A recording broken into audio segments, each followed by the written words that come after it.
महाराज जी, आपके चरणों में दंडवत प्रणाम। महाराज जी, मैं पिछले 2 वर्षों से आपका सत्संग एकांतिक वार्तालाप सुन रहा हूँ। आपकी कृपा से भजन करने का भी प्रयास करता हूँ। विगत 2 वर्षों से आपकी कृपा से जीवन सही मार्ग पर चलाने का भी प्रयास कर रहा हूँ। फिर भी मन में एक डर सा बना हुआ है कि जब आप प्रत्यक्ष रूप में विराजमान नहीं होंगे तो हमारे जैसे लाखों युवाओं को कौन संभालेगा, कि हम किनकी वाणी का सहारा लेके इस जीवन की।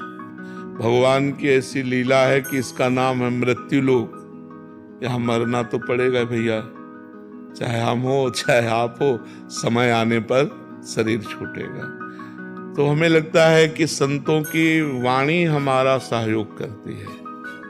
जो संतों के वाक्य हैं वही हमारे गाइड हैं। अगर हम संतों के वाक्यों को माने तो संत के चले जाने पर वाक्य तो रहेंगे ना, हम उन वाक्यों के अनुसार चलें। शरीर तो नाशवान है, आज है कल नहीं रहेगा, ये पक्का है। हमारा, तुम्हारा या किसी का भी जब जहाँ जिसका आया उसको शरीर छोड़ के जाना पड़ेगा।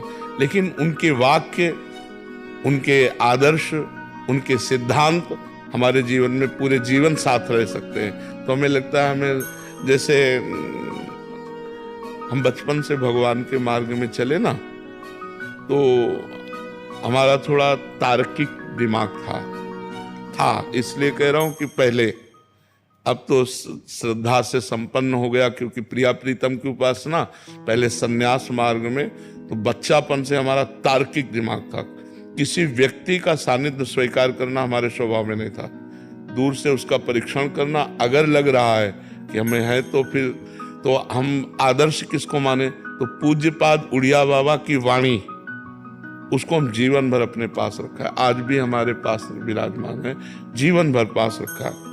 संत को ऐसा चलना चाहिए, ऐसे चलना चाहिए। बाबा ने जो जो उपदेश किए बस उन्हीं का, बाबा के चरणों का आश्रय लेकर के, उन्हीं को गुरु मान करके, उन्हीं के बात मानकर आज भी उन्हीं के वचनों के अनुसार चलने की चेष्टा कर रहे हैं।